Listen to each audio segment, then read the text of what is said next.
De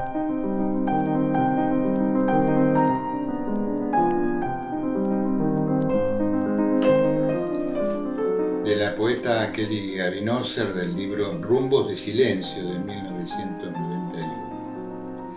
Si supiera qué es la poesía, rompería la caja de sorpresas que desvela mis horas nocturnales. Una suerte de volar rasante ataca a veces el nudo de mi verso y lloro en el misterio de la ausencia por la elipsis que vacía mi universo. Muchas veces la palabra enana se desliza de mi yo expectante y aunque la castigue entre mis labios, surge pobre, niña vacilante. Otras tantas resisto la carencia, descasillando la voz reiterativa y la enredo persistente entre los tiempos que entreteje mi lámpara votiva. Juega la tradición al fin del verso, me divierto en probar cómo este rima, atrapa el significante, la cadencia y deja insistente que lo oprima. Y el juego me reimplanta en el recuerdo de tanto poeta, palabra y hecho historia. Si supiera qué es la poesía, rompería el canal de la memoria. Estamos con Kelly Gavinoser, toda una vida dedicada al arte, a la enseñanza, un todo conjunto, muchos años de amistad, de conocer el recorrido de alguien que ha hecho cosas muy importantes. Importantes ¿por qué? Porque son cosas que tienen trascendencia, la trascendencia que implica, por un lado, el poder transmitir, como se ha dado en el caso de Kelly, el hecho de ser docente, poder transmitir toda una serie de conocimientos, de vivencias, de sentires, ¿no? A través de la docencia, maestra, profesora de secundario, profesora universitaria, esta posibilidad justamente de estar con un otro a quien poder compartirle los conocimientos y las vivencias. Y a partir de ahí también está Kelly, que es una artista, una escritora, y que en esta relación entre educación y arte ha hecho un poco el sentido, ¿no? Por lo menos para mí, de su vida. Así que es un gusto, Kelly, poder charlar un poquito con vos y en todo caso retomar, porque hemos charlado tantas veces, ¿no? Sobre todo esto, y poder hacerlo otra vez en este caso de Iliana, ¿no? Que nos está filmando. Acá voy a decir un hay positivo, porque los hay sin H y también con H, así que funcionan los dos semánticamente. Me conmueven, y si me mueven con vos en argentino y contigo en el castellano histórico. Así conjugo las dos formas. El lugar donde nací con el lugar donde nació mi vida interna, que es España. No España en sí como país, sino como cultivo de la lengua española. Claro. Tan rica y tan, diríamos, desabastecida de sí misma. Gracias, y esto es negativo, voy a decir un gracias negativo, a los que no la cultivan. Porque a mí la cultura desde chica, cultura es cultivo.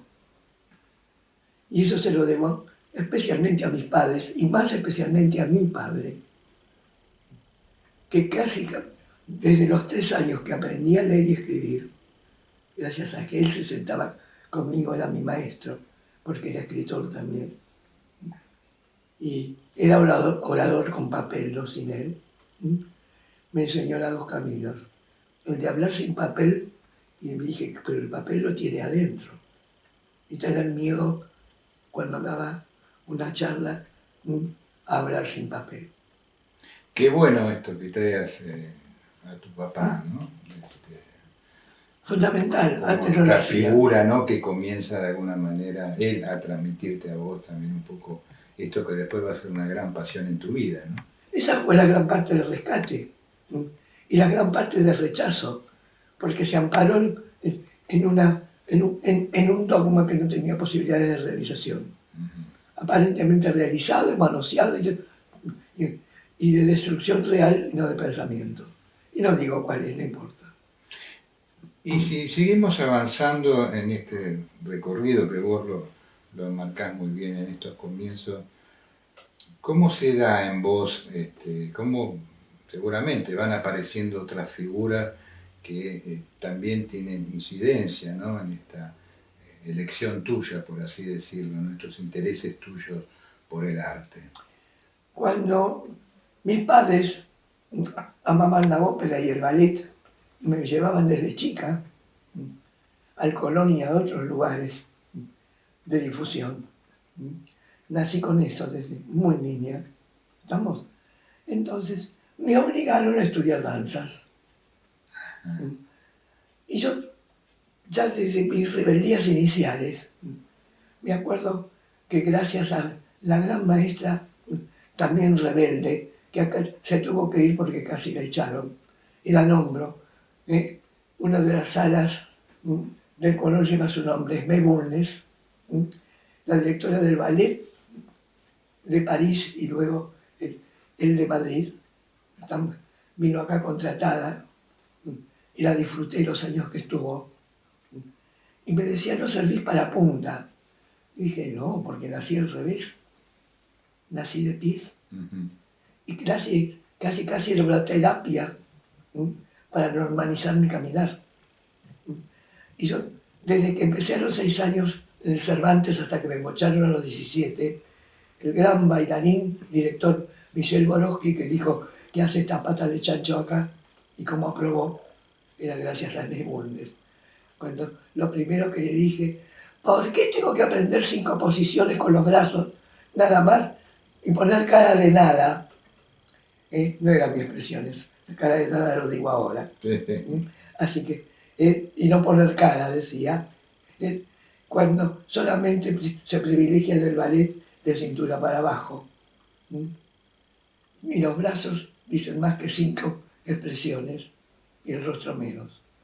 De todas formas, creo que es muy importante esto porque esta posibilidad de haber tomado contacto con otras disciplinas artísticas, Fundamental.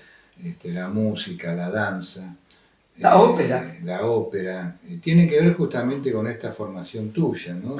Cuando uno habla con vos, está hablando con alguien que no habla solamente de literatura. No, la pintura. Claro, por Mi eso. papá me llevaba al Museo de Bellas Artes, bueno, claro. Y mi gran amigo de la infancia, que ya se fue de este mundo hace muchos años, era un pintor que vivía a 3 cuadras y él se iba con un caballete a la plaza y los dos íbamos con la bicicleta y yo escribía mientras, claro, él pintaba. Mientras él pintaba. Por eso el arte es uno solo. Exacto. Y cuando a los 20 años conocí en Uruguay la mentira de las 3 dimensiones, gracias a Torres García, lo pude conocer y era muy chica. Sí. ¿Estamos? Sí, sí. Dije, pero caramba, hay cosas que mienten para decir verdades que no existen, pero las simbolizan y las metaforizan. Y ese fue Torres García. Así que, sin querer queriendo, el haber nacido con esas posibilidades, y yo iba a una escuela de filosofía y psicología a dar clase a los 20 años a Montevideo, cada 15 días. Y de paso era la pintura, la literatura y la música. Claro. Sí, sí, por eso, era una conjunción de las diferentes disciplinas artísticas, ¿no? Y además la carrera de letras, cuando conocí a Cambuso Campos, un gran poeta surrealista, y qué difícil era su razón dogmática en otros aspectos. Y dije, caramba, en cada ser humano hay más de uno. Así es, está bueno esto que decís. hay varias cosas en una persona, ¿no? Y sí. Varios aspectos que confluyen. Y bueno, continuando un poquito, entonces, luego viene un poco tu formación como docente, Tal cual. ¿no? Este recorrido que yo marcaba al principio, Fundamental. ¿no? Contá un poquito sobre esto. Sí, porque me acuerdo que ya en quinto y sexto grado, la única que estudiaba era yo, y lo voy a repetir 1000 veces, y venían mis compañeros a que le explique la lección, para la lección. No me puedo olvidar. Y yo decía, ¿lección de qué? ¿Estamos? Y ya empezaron, y se agudizaron mis rebeldías hasta el día de hoy, para que las palabras tuvieran su significado cabal. Porque yo nunca quise dar lecciones a nadie. ¿Estamos? Fue más allá de vos esto. Indudable. Fue más allá de vos. Algunos hoy con la genética y compañía me dicen que está instalado en la propia herencia, en los propios genes. No lo sé. Puedo decir que sí, cuando a los 10 años, abanderada de la escuela, estamos en una plaza para una fiesta patria, y el sacerdote, que no lo podía escuchar, miraba para el cielo, y yo para mí adentro decía, la que miro para el cielo soy yo, porque él está repitiendo siempre lo mismo. Volví a mi casa y le dije, mami, papi, yo los quiero mucho, ¿estamos? Pero yo no estoy de acuerdo con ninguno de los dos, y sí estoy de acuerdo con ninguno de los dos. Quiero formar mi ser, y ahí me apareció la palabra ser hasta el día de hoy, y buscando el ser con mayúscula. Es una palabra constante en tu vida. Yo que hemos tenido tantas charlas, siempre esta palabra aparece, ¿no? Como algo de mucha importancia. Y estuve en una corriente filosófica de la que me echaron también, filopsicológica, porque lo que hacía era repetir lo que decía el autor. Y yo lo cuestionaba, tan es así que estuve hasta con él en su casa escribiendo a máquina lo que me dictaba para publicar. Y ahí aprendí. Y me dice, tus rebeldías funcionan bien en un aspecto y en otras no me repitas. Entonces le pregunté qué es la memoria, ¿no? Me dice, decilo vos. No, porque a mí la memoria de repetición no me gusta. Y esa es tu rebeldía positiva, cuidado con la otra. Así que me nutrieron muchos. Claro. Y después, ¿cómo aparece ya esta decisión tuya por elegir el magisterio? ¿Esto lo charlas en tu casa, con tu familia? Indudablemente, lo charlé mucho tiempo. Yo hice el magisterio después de haber hecho 2 años de ciencias económicas, después de obtener las 3/4 partes de la carrera de letras en La Plata, después de haber terminado filosofía, carrera de la cual nunca fui a buscar certificado ni título, porque dije la filosofía repara el significado de la palabra. Filos, amante, amigo del saber. Así que yo no puedo ser profesor de filosofía repitiendo doctrinas, las tengo que internalizar. Claro. ¿Estamos? Entonces, yo vuelvo a repetir, no fui a buscar el certificado, ¿para qué? ¿Estamos? Y sí, después de 15 años de haber interrumpido letras en La Plata porque tuve mis hijos, mantenerme a mí mismo y a la familia, ¿estamos? Y volví ya grande, previo a haber hecho el magisterio en 2 años y medio. Qué maravilla.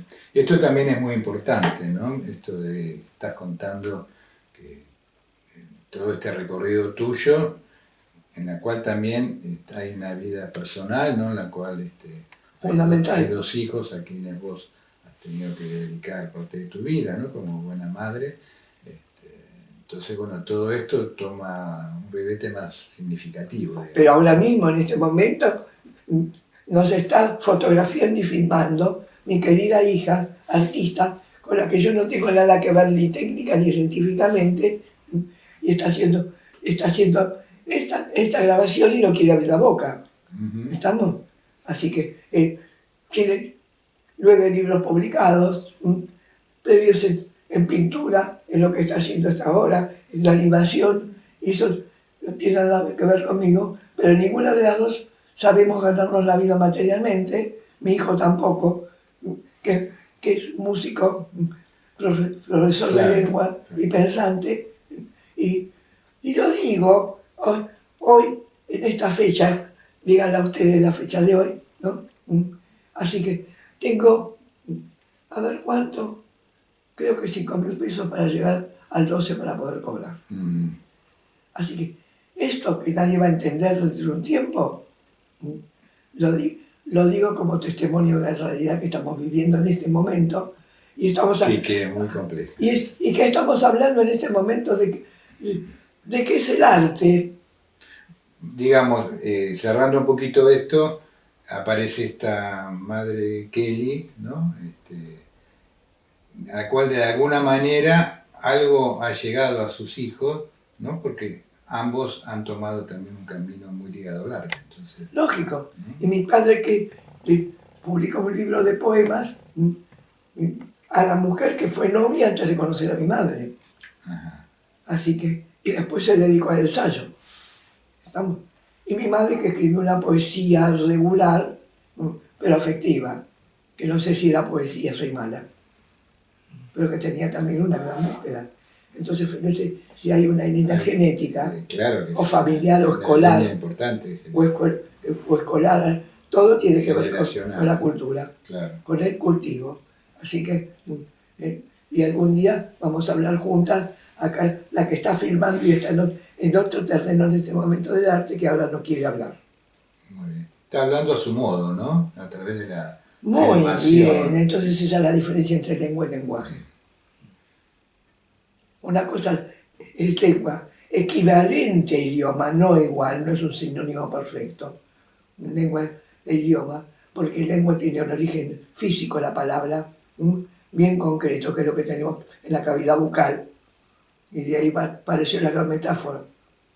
La palabra lengua, la gran metáfora, que también está relacionada con una metáfora que está contenida en el idioma, y en esa partícula idio.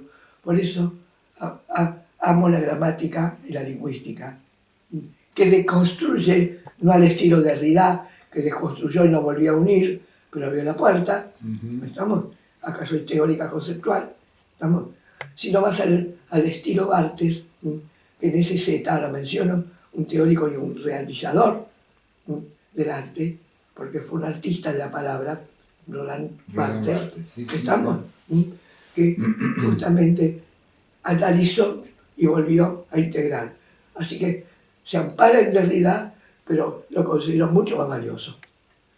Bien. Bueno, seguimos en este periplo y ahí es cuando de pronto ya, cuando vos estás en plena actividad docente, que nosotros nos conocemos circunstancialmente o no, porque acá no existen las casualidades. Nos encontramos, no podemos ser tan racionalistas. Claro, nos encontramos en un ámbito amado por todos nosotros, ¿no? Que fue el espacio de Informá que coordinaba Osvaldo de Memoro en el conventillo. Maravilloso. Con todo lo que nos discutía constantemente y nos dejaba por el suelo. Porque esa era su parte de rebeldía, de ponernos en evidencia lo que no. ¿Está? Él era el director, era el maestro y un tirano absoluto.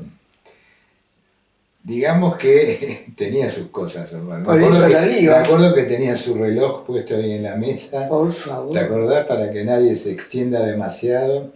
Pero, sin embargo, yo lo que creo que, a pesar de que lógicamente tenía un carácter muy fuerte, daba un poder de participación muy grande. Tal cual. Pensemos que estamos hablando de los comienzos de la democracia con Alfonsín, ¿no? Tal cual. Un periodo muy importante, veníamos de muchos años de la dictadura cívico-militar, la gente tenía mucha necesidad de poder expresarse, poder debatir, ¿no? Qué magnífico. Y él abrió ese espacio, ¿no? Pero a todos. Claro. A los que escribían, yo en ese momento no escribía, así que, sino que había hasta tirado por el balcón muchos de mis escritos, en relación conmigo misma. Pero ahí se comienza a gestar este primer libro tuyo. Pero gracias a él y a vos. Bueno, te lo digo así. Pero, si no hubiera sido por él y por vos, te lo digo así, yo no hubiera continuado en el camino de la escritura. Sí, me acuerdo que este primer libro, muy querido, Rumbo de Silencio, lo presentamos en uno de estos lugares donde estábamos, ¿no? Coordinando el café literario. Por eso la aparente oposición entre rumbos y silencio. Así es. Así que de ahí surgió el título. Así que, y fundamental, ya que tengo acá, y lo hago a propósito, que como madre de un artista, el primer libro de poemas de ella, accedió a ella para tomar distancia y poder hablar. Sí. Entonces voy a tercera persona de ella. Entonces tomamos con un compañero de ella de filosofía, de su incursión en la carrera de filosofía, actor, un poema de Indiana que en algún momento vamos a hacerle la entrevista a ella. Estamos, claro.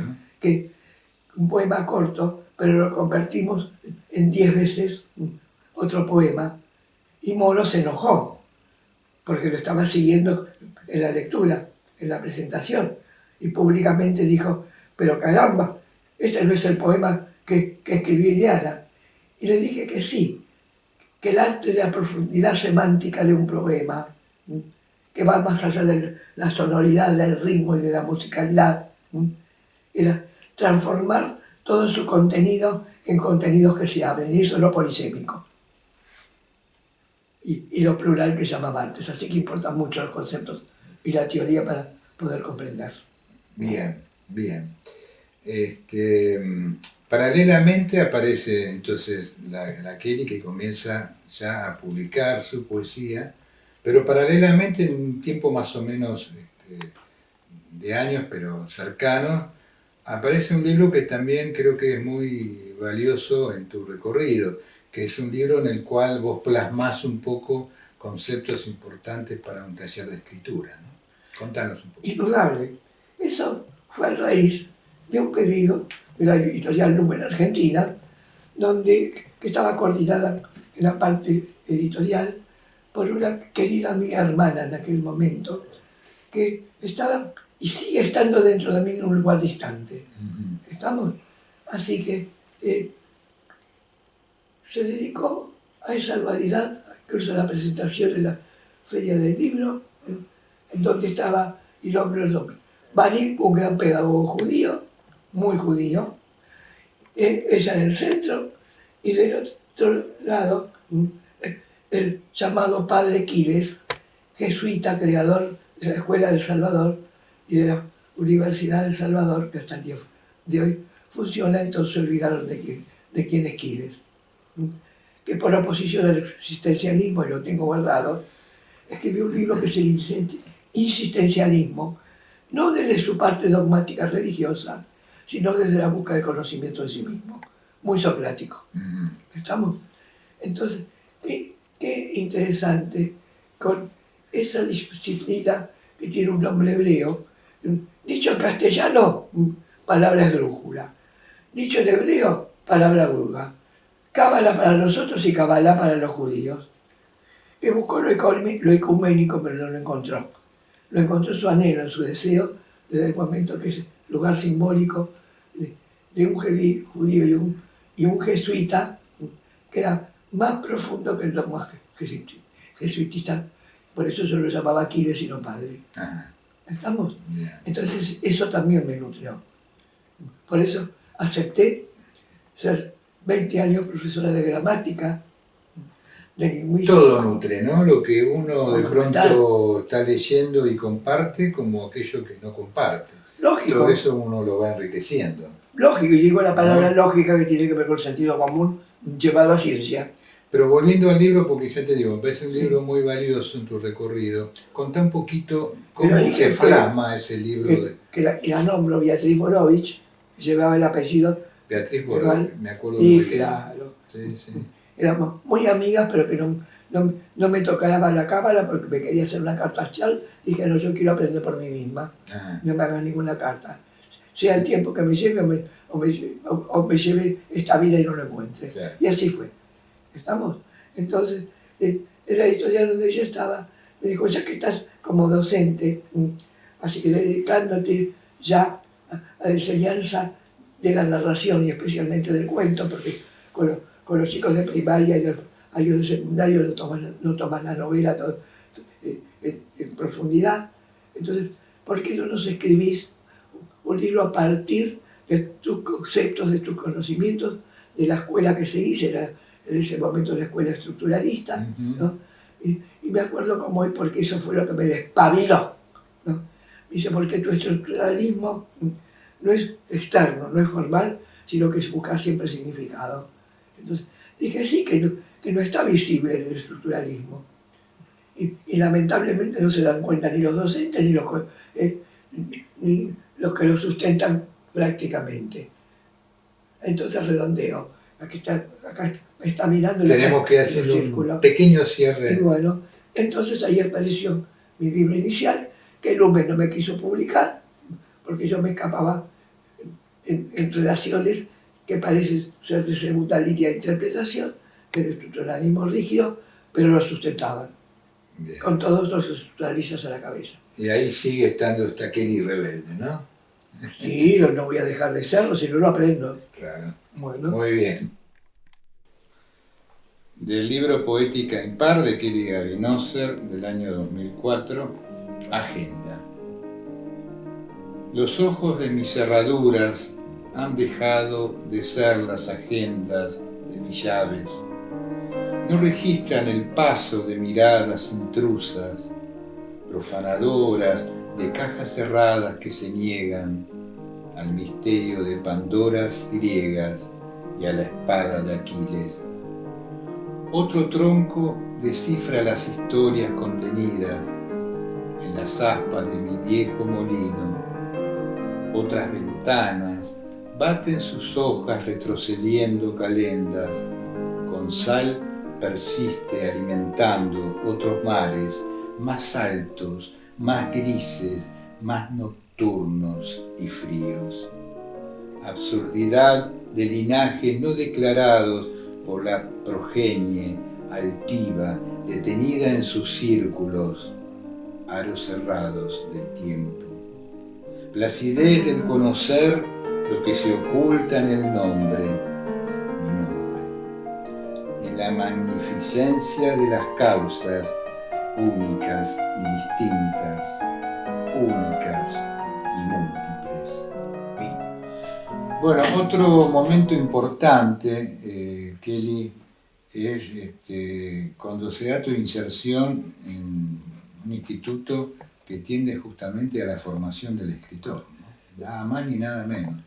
Más que instituto, una instalación de carrera que no se llegó a formalizar con esta palabra, tecnicatura, y ahora niegan que tenga relación con la carrera de letras, pero es así desde el momento que hay literatura argentina, literatura latinoamericana, claro, y otras literaturas, teoría literaria, lingüística, las materias que dicta Iriana, reflexiones sobre la lengua, no sobre el lenguaje, sí, sí. que no, una normativa gramatical, o la otra materia que también da Iriana, que es literatura clásica grecolatina. Y yo durante 14 años estuve dando teoría literaria y lingüística, ¿no? Afortunadamente para ellos cumplieron 90 y me dijeron basta, el anteaño, así que, porque ahora todo es práctica. Así que hoy se convirtió, incluso le cambiaron el nombre, no me gusta nada, lo digo para que me escuchan, en lugar de formación del escritor, es formación en escritura creativa, uniéndolo incluso a nombres vigentes en otras maestrías hasta la de la UNTREF, sí, que dirige María Negroni, excelente poeta, pero sí, dictadora, absolutista, así que bueno, lo dejamos ahí. Y más mi crítica, no muy positiva que digamos. Estuviste 14 años, decís. 14 años dando fundamentalmente teoría literaria con la afirmación de la parte poética, así que viene desde las primeras vanguardias del 19-20, estamos con los formalistas rusos, estamos con un Jacobson que tuvo que escaparse de Moscú, había creado el círculo lingüístico de Moscú. Y menos mal que salvó la vida, junto con el gran lingüista Príncipe Trubetskoy, y eso es lo que me ilustró, hasta que uno de los cabezas de los formalistas rusos, de los grandes escritores teóricos, de un trío de la práctica, que fue Shklovsky, fue el que me abrió los ojos, Jacobson, y Shklovsky, con el pensamiento post-vanguardista de ruptura de moldes. Gracias a eso, lo que dijiste vos recién, el poema del 2004, es un desierto respecto de la rima y la medida. Así que buscamos sobre todo la música de la palabra, rompiendo esos moldes rígidos matemáticos que culminan en el soneto maravilloso, en los sonetos del siglo de oro español, del trío Quevedo, concertista, Góngora, simbólico, grecista y latinista, porque así heredamos el lenguaje del castellano. Y Lope de Vega, con sus 5 mujeres en el intermedio, sonetos a Belisa, donde se descubre el anagrama, sí, Belisa Isabel, y ahí aprendí a jugar con las palabras. Claro. Y volviendo al instituto, o a este lugar de formación. Me falta algo más. Sí. ¿Qué me nutrió? Es un artículo pensante, de ahí el libro de los formalistas, pero hay que preguntarlo, ¿no? Que dice el arte como artificio. Y dije, contenido y forma, gestáltico, no va una sin la otra. Entonces me distancié con lo concreto que forma sin contenido. El contenido muchas veces tenemos que encontrarlos en la forma. Por eso juguemos. Por eso lo que dije hace un rato, que fue intuitivo, inconsciente y sin saber, sino nació de mi rebeldía, de convertir un poema corto de Diana dando vuelta a la sintaxis, el orden de los versos, para que dijera todo lo que estaba dentro. Entonces dije, pensamiento esencial. Jacobson, es decir, la palabra que choca mucho. Salir del lenguaje ordinario, en vez de llamarlo vulgar, lo digo crudamente, sí, para entrar en la transustanciación, en la abstracción, que impera en Chomsky, y busque la palabra que no voy a decir en este momento. Bueno, estás hablando de conceptos que tienen que ver un poco con lo que seguramente has transmitido en todos estos años, ¿no? Lo que tiene que ver con la creación poética, esta idea tuya de que forma y contenido tienen que estar presentes, ¿no? Permanentemente, más allá de que sabemos que, bueno, hay ciertas corrientes que no piensan de la misma manera. ¿Qué hizo Cortázar? Pero que se nutrió del París estos cambios. Y si no lo sabemos, tenemos que investigarlo porque es así. Si no hubiera tenido todo el círculo teórico técnico que tuvo en el París, no hubiera creado el quíglico, que es el juego con la lengua. No, te quería preguntar, en estos 14 años que estuviste en este lugar, Sí, porque el lugar de por sí es su nombre, a pesar de que ahora cambió por lo que decís, pero creo que sigue teniendo esta idea de que tiende a formar a un escritor. ¿Vos sentís en estos 14 años que estuviste, han salido escritores que han más o menos comenzado por lo menos a plasmar una obra personal? Voy a usar una frase hecha. A ver. Ahora ya no lo necesitamos, pero pusiste no el dedo solo, las 2 manos, los 2 pies y toda voz es el ventilador más grande. ¿Vale la metáfora? ¿Estamos? Esto lleva al otro camino, que es de lo constante a lo variable, a la importancia de los conceptos, que desde la lógica que se perdió, vos, psicólogo, filósofo, que los usen tus conceptos.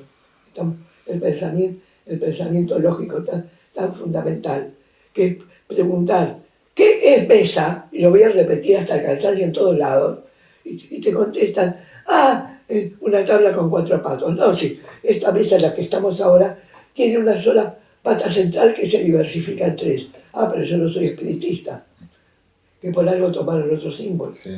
¿Estamos? Entonces, ¿qué es mesa? Una superficie con una base de sostén. Las particularizaciones son las concretas. Lo constante es como es la poesía, es lo mínimo que encierra todo. Entonces, ¿qué pasó? Sí aparecieron escritores, sobre todo una que quiero difundir, que es algunos años menor biológicamente que yo, y es una de las más grandes escritoras que ha surgido, y la que creó la carrera de formaciones hasta hace un año, llamada Formación del Escritor. Es una excelente escritora, una excelente docente. Así que una excelente formación de docentes, vamos, y también conceptualmente teórica, que no se recibió en mi querida Facultad de Letras, como yo me recibí ya pasando los 50, Sí. Así que, sino en el Mariano Costa, donde se recibió Cortázar, y hay vínculos. ¿Estamos? Mariano Acosta. Mariano Acosta. Sí, sí. ¿Estamos? Que por suerte Cortázar salió de ahí, claro. Y ella también, porque fueron siempre más eclécticos. Él hace razón estructuralista durante años y habla del renegar de ella y admitir, y te tengo miedo, en no admitir lo que se llama lengua inclusiva o lenguaje inclusivo, que cuando dije que es excluyente me volvieron a echar. ¿Estamos? Yo ya estaba afuera, pero volvieron a echarme en cuanto a esta definición.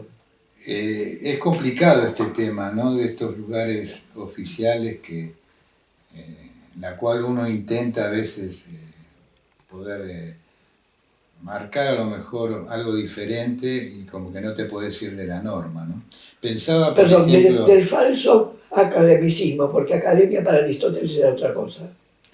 Recuerdo Pichón Rivière cuando estaba en el hospital neuropsiquiátrico, hoy José T. Borda, en aquel momento era el Hospital de las Mercedes, ¿no? Y antes era Vieites. Allá en Barraca. Cuando yo conocí a Jacobo Fischbach, sí, era Vieites. Claro. Y recuerdo que, bueno, Pichón, con toda su formación psicoanalítica... Y poética. Fue un poeta que no se manifestó. Es verdad lo que decís. Y eso aparece un poco en el libro con Fito Lema, Conversaciones. Tal cual. Sí, sí. Bueno, la cuestión es que Pichón intenta justamente producir algunos cambios en el hospital, que al principio son tomados, pero cuando vieron que ya se estaba haciendo demasiado, sí, se tuvo que ir, porque como que se alejaba un poco ya de esa estructura del lugar. Y acá, yendo a otro terreno, en este caso, la literatura, ¿no? En un lugar en el cual vos te insertás, ¿no? Como que si te vas demasiado de la norma, ya entonces empezás a ser peligroso, digamos. No, ahí fui viva, me fui antes de que me echaran y me fui a El Salvador. Claro, está bien, muy bien. Esa es una jugada de buen ajedrecista. Bueno, después que lo vamos a grabar y hay un poema que parte de los dos sonetos rígidos matemáticos de Borges, los dos sonetos al ajedrez. Muy bien. ¿Estamos? Claro. Y lo llamé, lo titulé, no siempre titulo lo que escribo en poesía, y en prosa tampoco, porque no escribo cuentos, así tengo escritos, publicados creo que 2 o 3 cuentos en mi vida, no soy cuentista, ¿estamos? Sí, sí. Entonces, por eso lo llamé Casi Historias, al libro del 2004, que es del otro lado, ¿estamos? Bueno, y acá estoy queriendo aprender y quiero seguir aprendiendo, incluso en el otro mundo si existe. Muy lindo cierre ese, muy lindo cierre. De Kelly Gavinoser, Humano Ajedrez, multiplicativos peones con yoísmo de reyes sin corona ni báculo, estultos y faltos de luces, primeras y segundas, y todas los que hacen que las torres no sean espacios para otear, horizontes que trasciendan ventanas y menos puertas a infinitos prodigios. Hacen falta pitagóricos sabios, iniciadores de cambios, que hagan luz en senderos también nibios y azabachados equinos, que troten plenilunios en cuanto nazcan los cuartos crecientes en el tablero infinito, y deslíen marcos, espiralando giros en su eterno retorno, como las aves fénix, y también caminadores y diagonales, alfiles que anhelen ser reyes del amor, a la excelsa Sofía, y recorran de una vez, según reza el diccionario, las casillas libres. No juguemos con vendados párpados cerrados, con tramposas llaves. El ajedrez no es un laberinto cretense ni ningunos otros. No es un ta-te-ti, suerte para mí. Es conocimiento. Lo humano, más allá de lo humano, es meta-ajedrez.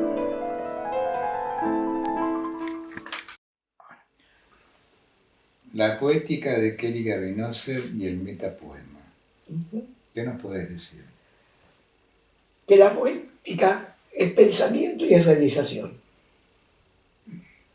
Porque tiene que ver, y lo digo más de 1000 veces, y voy a seguir diciendo cada vez más, incluso de etimología de poiesis, de ahí viene poesía. La más alta es creación. Los caminos intermedios existen en su realización hasta ser una de las más pequeñas producciones, el azar. Así que el pensar y el azar tienen que formar una unidad y tiene que ver con el contenido y la forma. Y tiene que ver con lo que decía, vuelvo a mi papá, ¿no? Cuando aprendí a leer tan chiquita, antes de empezar en la escuela primaria, que lo dijo y no entendía nada, pero me quedó en una parte de mi memoria. Sí. Por eso comprendí que hay varias memorias, que está la memoria repetitiva, que después ayuda a la concientización de esa memoria, a comprender lo que se repite, que eso es lo fundamental. Sí. Si no, vamos a tener miles que repiten durante toda la vida, como muchos académicos cuando dan clase y dicen siempre lo mismo, que me disculpen, no me disculpen nada. Estamos, entonces, que los aristotélicos lo vuelvo a repetir y insisto sobre eso y lo repito. La repetición sirve para algo, para unir. Claro. Es un mecanismo de relación y es un mecanismo que deja de ser, ¿no?, automático para ser consciente. Así es. Y entonces volvemos a esto del metapoema. Y bueno, que es lo que dije al principio. Me cuesta mucho unir mi yo persona real en lo que escribo.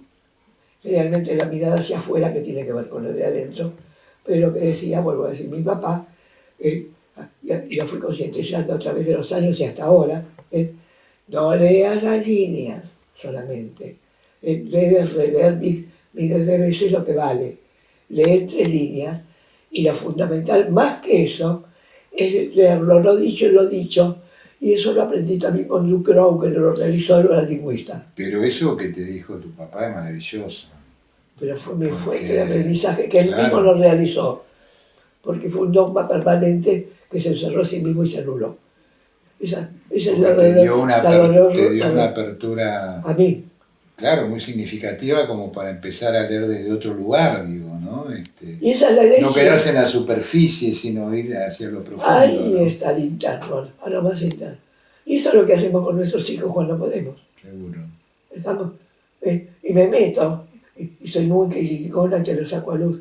Si no, no tendrías una hija poeta, y qué excelente poeta cuando la encuentro en algún texto. Sí. ¿Estamos? El adjetivo cuando no da vida mata, decía Huidobro. Metiste el dedo en otro gran ventilador. Los grandes lectores repetitivos se olvidaron, voy a ser muy gramatical, de la preposición subordinada al barrial temporal, que es cuando no da vida. ¿Estamos?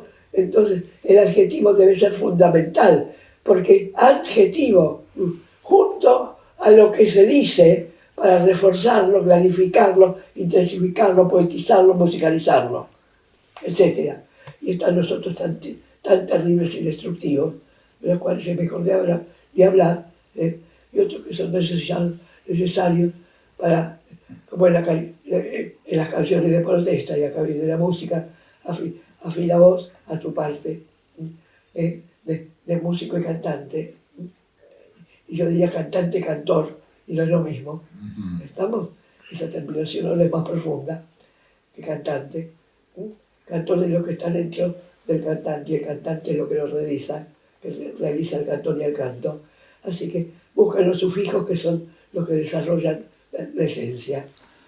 Bueno, y hablábamos de este concepto de Huidobro, acerca del adjetivo, ¿no? Y creo que, bueno, tal vez sea para poder charlarlo en otro momento, esto que vos habías esbozado acerca del lenguaje, esta cierta ordinariez, digamos, ¿no? Que a veces lamentablemente está presente, ¿no? En algunos textos.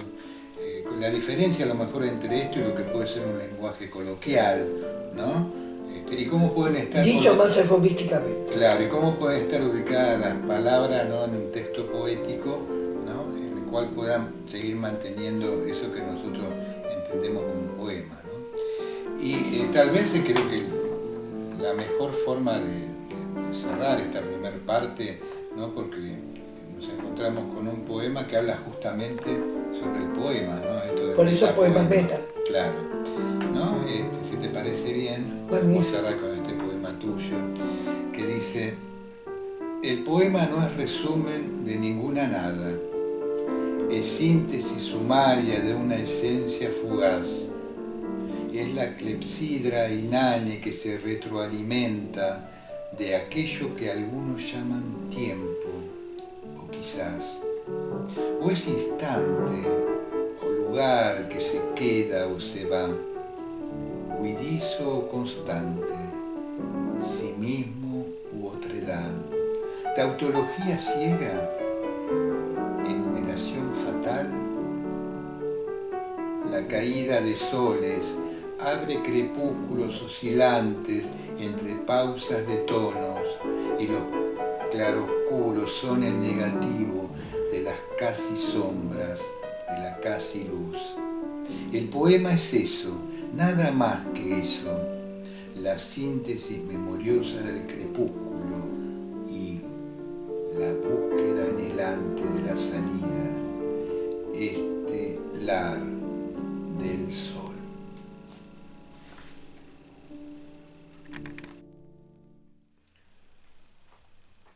A todos. Poema de la E. Leve el celaje que me asiste, perenne,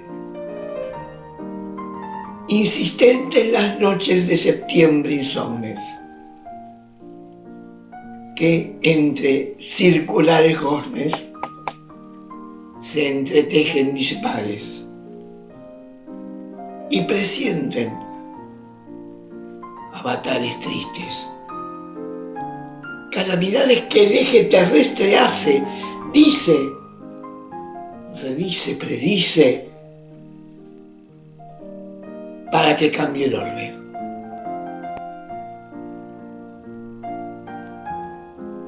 Lexicales señales, con E. Vocales sones españoles,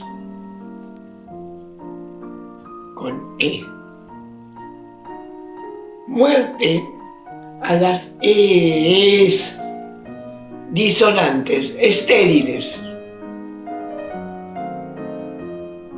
Perduren las ES esenciales y fértiles, con sonantes suficientes. Y adiós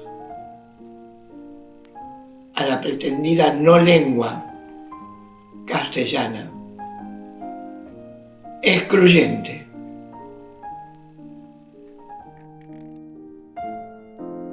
Otro metapoema, anagramáticamente poema meta, en el que el brote inefable inexplicable del adentro, todavía no hecho palabra, en unos cuantos antes de este hoy. Y fundamentalmente manifestado en la palabra puño y letra, o teclado y letra, ritmo escrito, que dice así: el poema Aventura del Destiempo, apenas un rayo huérfano del haz, un reflejo desvaído, intento de coloquio murmurio, emigrante de la primeridad del balbuceo inevitable de la inicial bocanada de su espacio carne. El poema. Aventuras de un corte y una pausa en la distancia blanca de programas márgenes. Un intento de abreviación inquieta que aspira al liderazgo de las semipalabras.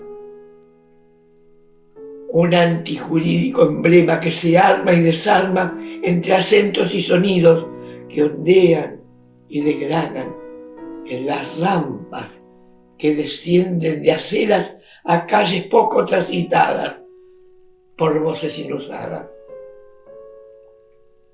El poema. Buscador de centros inhallados, atisbador de todo cielo pleno, que aquel grande hambrió y hambrió en la unánime noche y llenó con la nocturnidad de palabras soles, más allá, mucho más allá de ver desde el abajo el arriba eterno, más allá de la primera grafía de ese el Aleph. El poema, esa magnitud del nombre.